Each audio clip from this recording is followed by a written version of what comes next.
So we are going to start with the graph theory, and this graph theory is an important topic in computer science, which related to the networks and many other related fields like social networking or maybe the computer networks. For many things, this graph theory will help us in solving the problems. So first we'll see the introduction to the graph, that is the definition of the graph, and then we'll move on to the concepts in the graph. The graph is an abstract data type for storing adjacency relations. So adjacency relations means how a node is connected with other node. Okay, whether there exists a directional link or bidirectional link, where whether the link exists some weight or not. So these are the things. Actually, this all represents the graph. So a graph is an abstract data type for storing the adjacency relations. So we start with the definitions such as what is meant by vertex, what is meant by edge, degree, and what is meant by subgraph. And also we'll see the things like what is meant by path in the graph, and how to identify the cycles in the graph, and definition of the connectedness, and what is meant by connectedness, and how connectedness is useful for identifying the path from a particular node to another destination node. So what is meant by weighted graph, and then we'll then reinterpret these in terms of the directed graphs and directed acyclic graphs. So this directed acyclic graphs is an important concept in social network analysis, and also in many storage file systems. So we are going to see all these concepts. So graph, which has two main things, like one is directed graph, another is undirected graph. In either in the directed graph or in undirected graph, the above concepts are common, but it will vary depending upon the direction. So that we'll see in this lecture. So we will define an undirected graph, ADT. ADT means abstract data type, as a collection of vertices. The number of vertices is denoted by the cardinality of the vertices is equal to n, and associated with this is a collection E of unordered pairs. So V1, Vi, comma Vj. That means if there exists a edge between Vi and Vj, that means there is a connection or connectivity between Vi and Vj, then it is said to be unordered pair Vi and Vj, which is also termed as edge. The connectivity is termed as edge, and the point is termed as the vertex or vertex, which connects the vertices. There are a number of data structures that can be used to implement the abstract undirected graphs. So we mainly use the adjacency matrices and adjacency lists for representing this graph. So we'll see this adjacency list and adjacency matrix representation in later lectures. So here consider this is a collection of vertices. So where V is n, so V1, V2, V3, so whatever the vertices you are observing on the screen are the simple vertices, but here there is no connectivity. So these are independent dots here. There is no connectivity between them. So if you add connectivity, then that connectivity is said to be edge. So now we look at the associated with these vertices or some edges are there. That is E is equal to 5 edges. Total number of 5 edges are there. So that you got the edge pairs like V1, V2, because there is a link between V1 and V2, V3 and V5, next V6, V9, V4, V9, and V4, V8. So this is the edge pairs. The pair Vi, comma, so Vj, comma Vk indicates that both vertex Vj is adjacent to the vertex Vk, and vertex Vk is adjacent to the vertex Vj.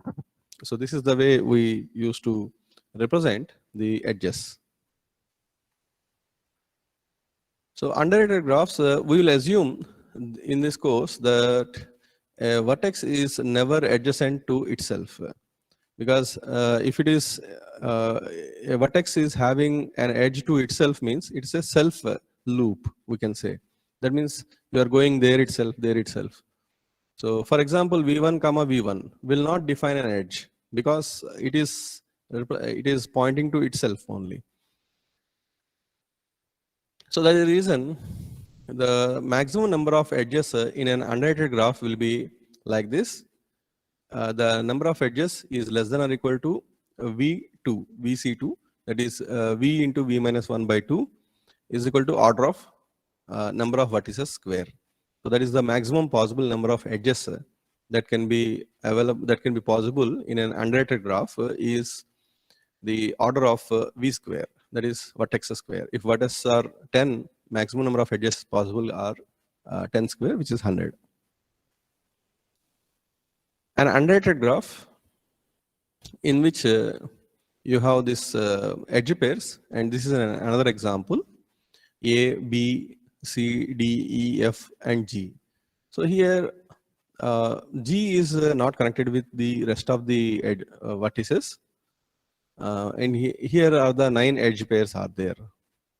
So, but how many vertices are there? 7 vertices are there. So how many possible number of edges that can be possible is 7 square, which is 49.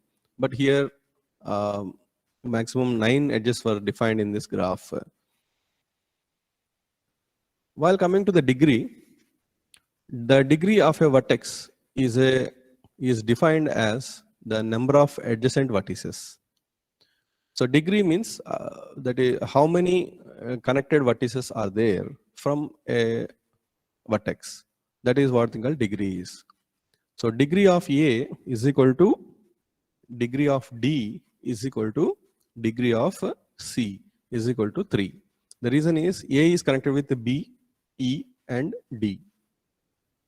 At the same time, B is also connected with A, D, and E. D is connected with A, B, and E. Same is the case with E. E is connected with D, A, and B. D, A, B, and C. So the degree of E is 4. Degree of A, B, degree of A, D, and C is 3. So that means degree is the number of adjacent vertices to which it is connected is the degree. While coming to the degree of F is 1 because F is connected only to C.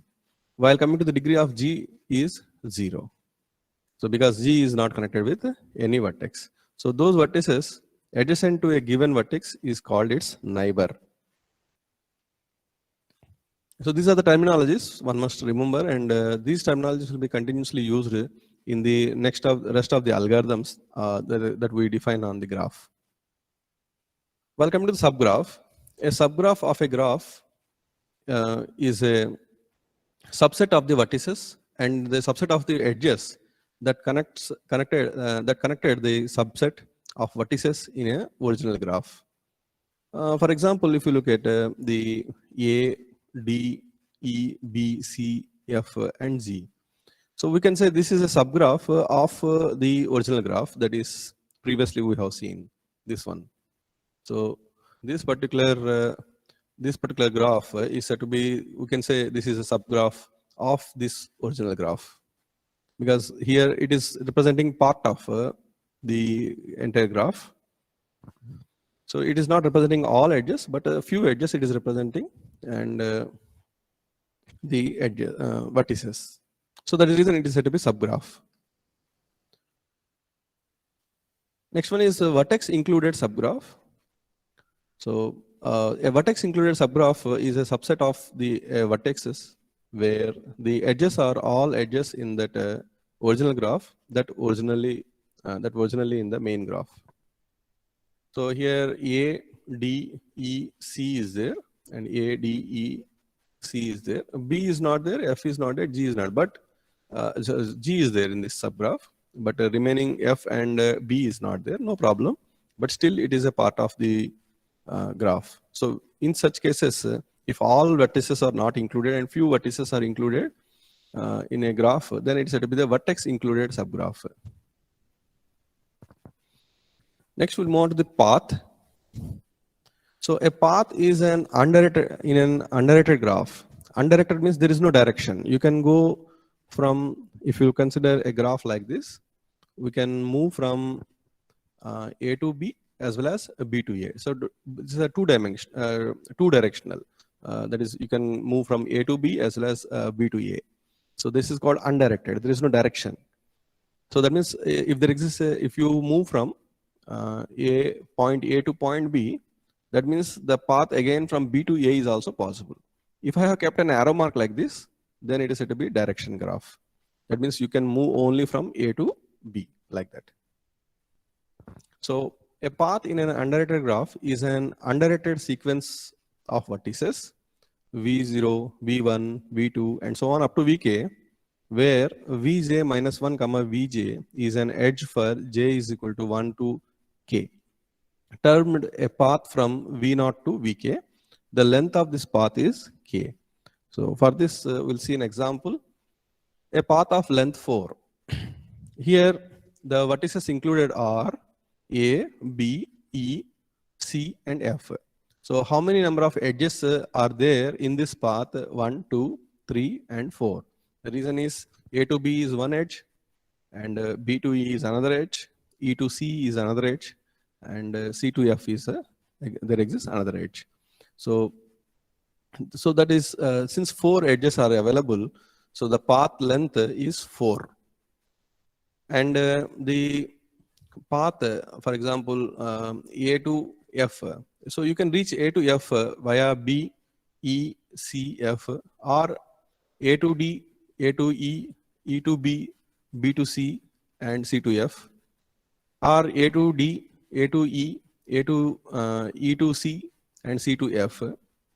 So there are many possible paths are there where you can reach from A to F. So here a path has been selected, that is A, B, E, C, and F.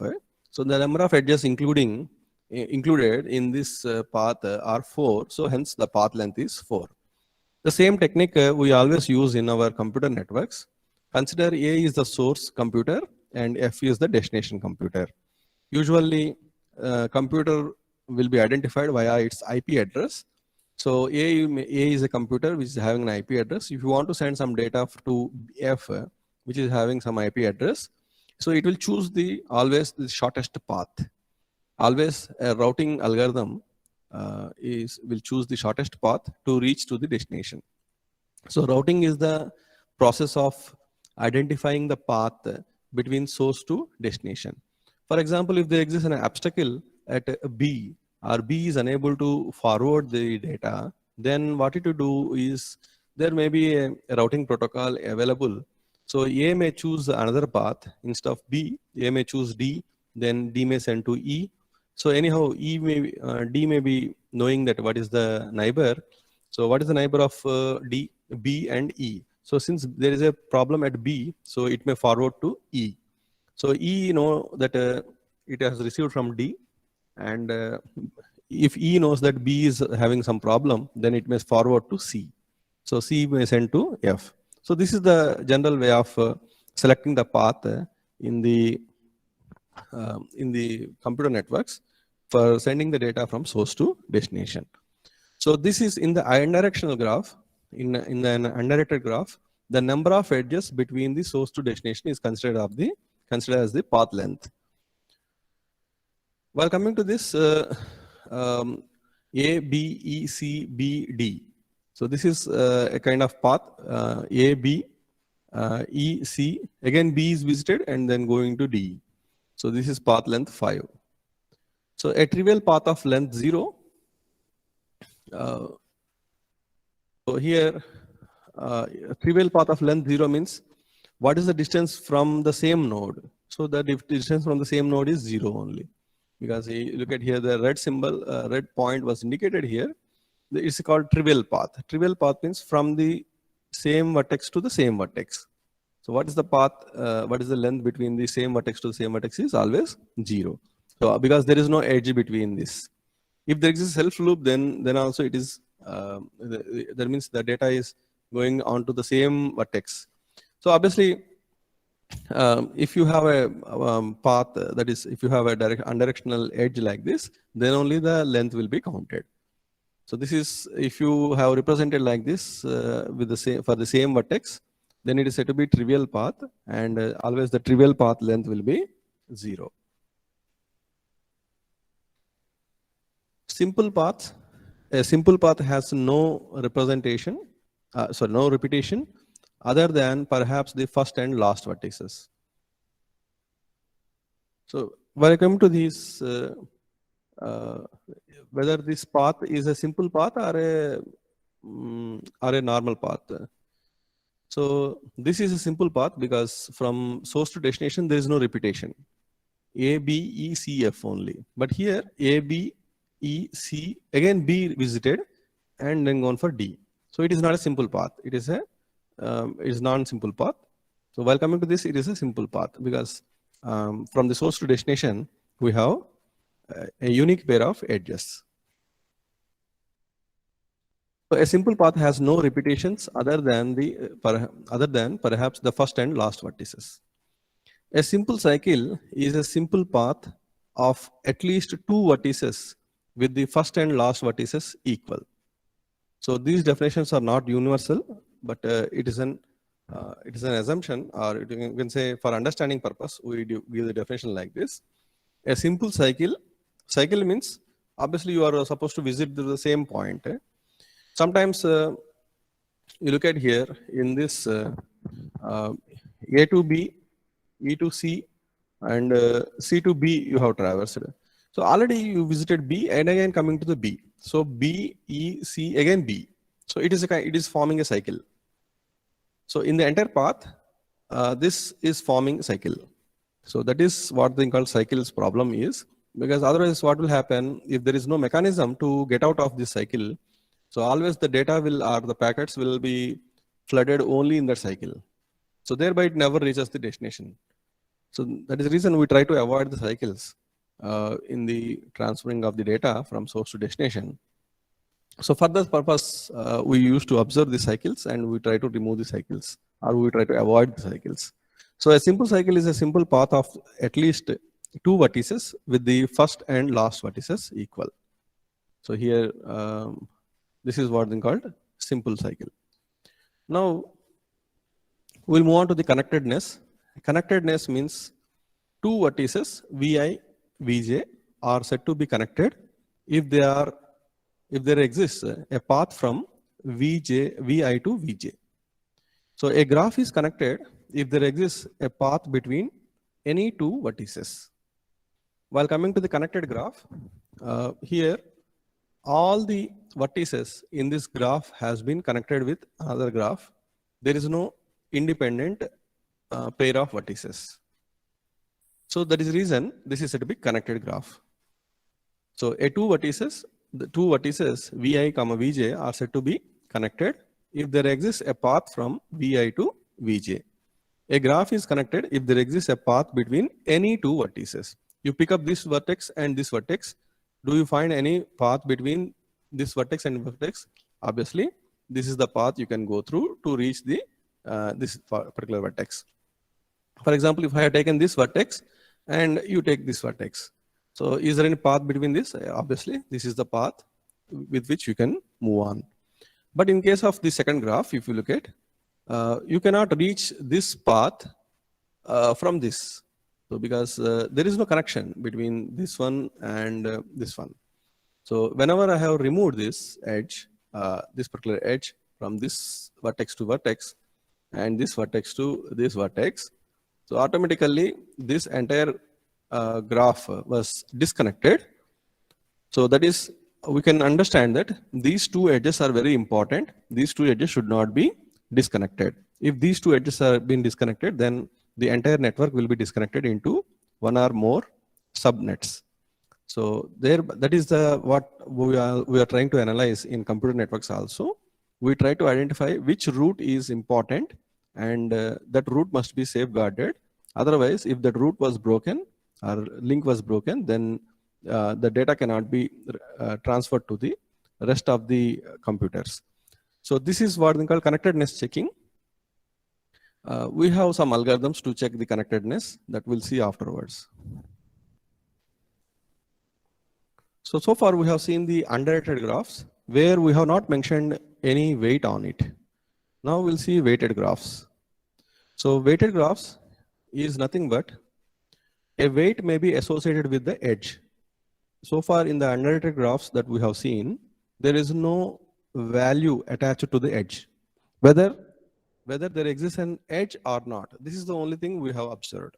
Now, a weighted, that is in the weighted graph, a weight may be associated with each edge in a graph.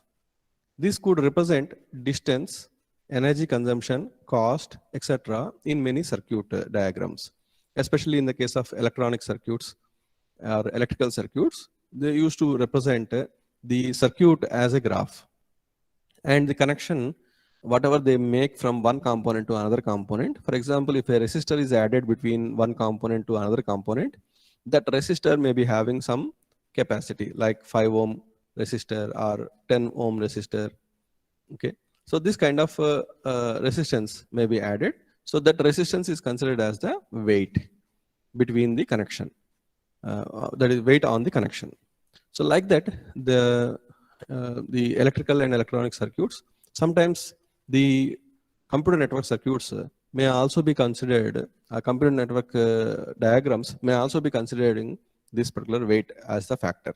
The reason is, in computer networks, if you have seen multiple computers, the connectivity between the computers may be with different bandwidths. So the connection may be, so for example, A to B, the connection may be with 3.5 Mbps speed. And in the same graph, if you look at, if there exists a connection between B and E, the point here, 2.1 Mbps is the speed maybe. So there is a connection between A and D, here 5.1 Mbps may be the connection speed. And A to C, here 1.2 Mbps may be the connection speed. So how to represent that? So we use that particular way as a weight. So if the entire graph with some edges are representing with such weights, then it is said to be the weighted graph. If no weights are there, then it is a simple bidirectional or undirected graph. Since you have mentioned this weight, so it became the weighted undirectional graph. So what is the meaning of this? From A to B, we have the 3.5 Mbps bandwidth, and at the same time, B to A also, we have 3.5 Mbps bandwidth. This we can also correlate with the general graph structure. For example, A may be a city and B may be another city. Like that, C, E, D, F, G are the cities. So I want to get the distance between the cities. Now I am going to represent it as A to B, there is 3.5 kilometers, and B to E 2.1 kilometers, and B to D the 1.3 kilometers. Like that I can assign. And now I can move from the one city to other city on a shortest path. So we always prefer to go on to the shortest path so that we can, the fuel can be saved or time can also be saved. So these kind of problems actually represented with the help of the weighted graphs. I hope by this time you come to know what is meant by weighted graph. And here now this particular graph, what you are seeing on the screen, is the weighted undirected graph. If the same weights are assigned on the direction, then it is weighted directional graphs. So graphs, directional graphs, undirected graphs. Again, in the directional graphs, there may be a weighted graphs. Again, in the undirectional graphs, there may be weighted undirected graphs. So the length of the path, in the simple undirected graph, length of the path is represented by the number of edges between the source to destination. While coming to this weighted graphs, the length of the path, length of a path within a weighted graph is the sum of all the edges which make up the path. For example, if we look at the path between A to G via D, so that is the path selected. Now what is the weight of the path is 5.1 plus 3.7. So which comes to 8.8. So the length is 8.8. Now assume there is no weight. Now what is the length?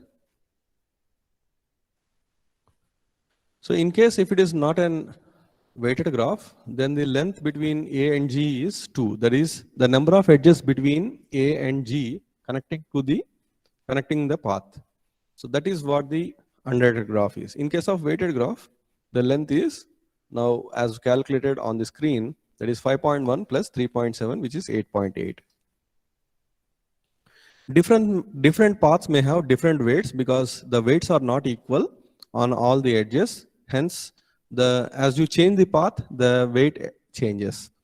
So that is the reason we always try to select an edge which is having the minimum weight so that we can reach from the source to destination on the minimum path.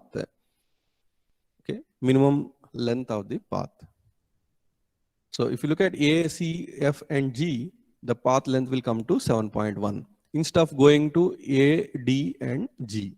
So A, D, G is itself is 8.8. It is looking like a straight path, but because of the weight 5.1 and 3.7, so it is coming up to 8.8. But if you traverse to A, C, F, and G, it is coming up to only 7.1, which is lower. Obviously, 7.1 is lower, and it is a general confusion to the new learning students that see, sir, already all edges are having the same length.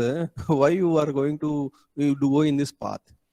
So actually, this is only a graph representation. If you look at in the world map, so you cannot represent everything via distance.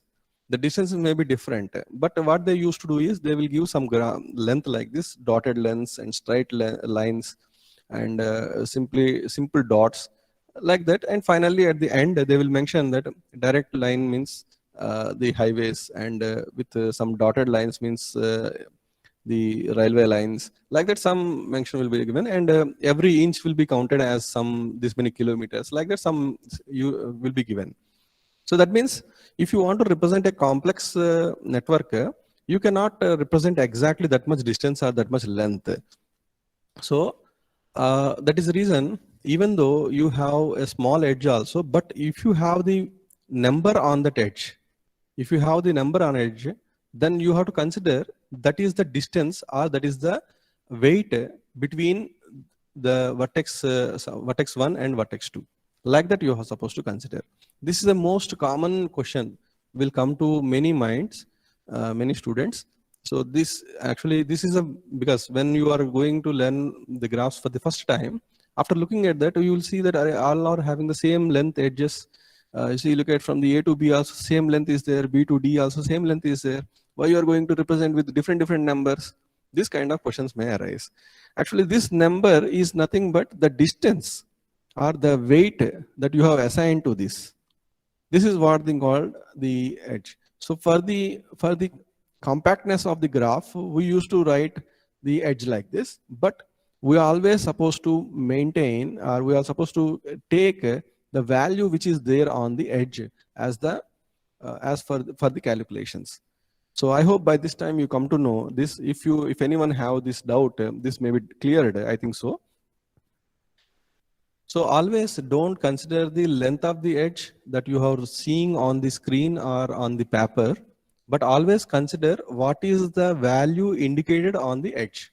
That is what the weight of the edge.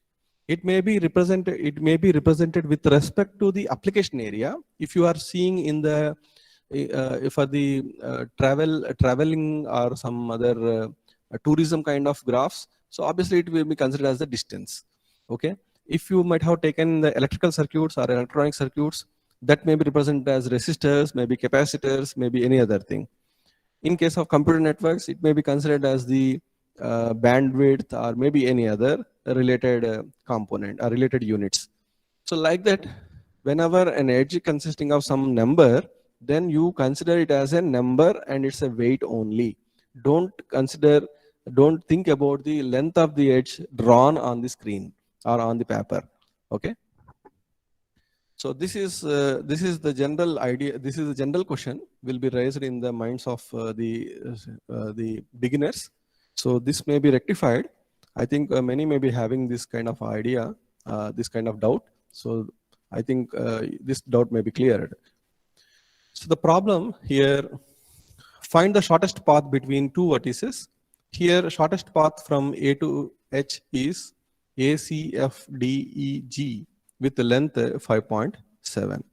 So you look at, previously we have seen a weight edge between, sorry, a length between A to D and D to Z is 8.8 something, and we have moved from A to C, C to F, and F to G. It came up to 7.1. But if you traverse through A, C, C, F, F, D, and D, E, and E, G, then it comes up to 5.7. So from A to G, there exist multiple paths. Out of all these multiple paths, whichever is the shortest path, you are supposed to select the shortest path. So for this, we have several shortest path finding algorithms that we'll see afterwards. For example, let us consider this graph, A, B, C, A, B, D, E, C, F, G. So this is the graph. Now, how can we represent for the programming purpose? How we can represent this? So here A, B, C, D, E, F is there, and G. So how many edges are there? 1, 2, 3, 4, 5, 6, 7 edges are there. So A, B, C, D, E, F, and G. Now, so A, B, C, D, E, F, and G. Is there any path between A to A? So obviously there is no path between A to A. A to B, obviously there is a path, 1. That is, there is edge, so that we are going to represent as 1. Next, A to C. So A to C, there is no direct path, so nothing. A to D, is there any path between, is there any edge between A to D? Obviously there is a direct edge, 1. Now, is there any path between A to E? That is edge between A to E. Obviously there is a direct edge between A to E. A to F, there is no direct edge, so nothing. A to G, there is nothing. Like that, B to A, obviously there is a direct edge because it is an undirected graph. The path between A to B and B to A is also allowed. So there is a path, so 1. So, and again, B to B, so obviously there is no edge. B to B, there is no self loop. B to C, is there? Yes, obviously B to C is there. B to D is there. Yes, B to D is also there, edge. Next, B to E. So B to E is also edge is there. B to F, there is no direct edge. B to G, there is no directed edge. Like that, next, C to A. C to A, is there any direct path? No. C to B, obviously 1. Next, C to C, there is no self loop. C to D, there is no direct path. C to E, there is a direct path. C to F, there is a direct path. C to G, there is no path. Next, like D to A, there is a path. There is a direct edge is there. D to B, there is a direct edge. D to C, no edge. D to D, no self loop. D to E, there is edge. D to F, there is no edge, direct edge. D to G, obviously there is no direct edge. Like that, E to A, obviously there is a direct edge. E to B, edge is there. E to C, no edge. So E to C is edge is there. E to D, that edge is there. E to E, no self loop. E to F, no path. E to G, there is no path. Next, F to A, there is no path. F to B, there is no path. F to C, there is a path. F to D, there is no path. F to E, no path. F to F, no path. F to G, no path. So hence, while coming to G, G is no way connected with any edge. So simply we'll mention like this. So wherever I have placed a hyphen symbol or dash symbol here, you can substitute 0. So thereby 0 will indicate that there is no edge and 1 indicates that there is an edge. Now you look at how it is looking like. It is a matrix representation. It is represented as a matrix. So you can consider a 7 by 7 matrix where 7 edges are there, 7 vertices are there, and 7 vertices on the row and 7 vertices on the column. So 7 by 7 matrix you can consider. And from first vertex to the other vertex, first vertex to self, that is same vertex, is there any path or not? So there is no self loop, so you keep it 0. If there exists a path, then 1. So this is related to the undirected graph. So this is the way we will represent, which is called adjacency matrix. This way of representation is said to be adjacency ADJ matrix or adjacency matrix. So we usually represent in mathematical terms like ADJ. ADJ means adjacency. So adjacency matrix, and adjacency list is nothing but A. You are going to maintain a single linked list like this A. So A is connected to whom? A is connected to B, and B is connected to B, and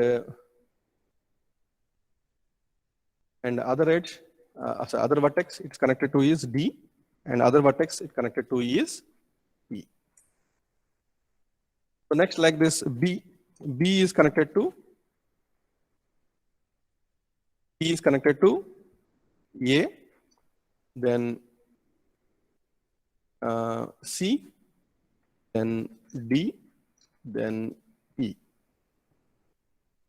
So this is the way, like that you can fill it for the C. So C is connected to B, E, F. D is connected to A, B, this. So this is here, we are not going to waste these slots where there is no connection. But in case of adjacency matrix, obviously 7 by 7 dimension is required for indicating the entire matrix, entire connectivity, in which you may have so many number of zeros also, because only few nodes are connected and remaining all other nodes are not connected, or all other vertices are not connected. You will be having more number of zeros than number of ones. So this is a kind of sparse matrix representation. So this sparse matrix can be overcome by adjacency list representation. So here we are going to mention the single linked list. A is connected with B, D, E.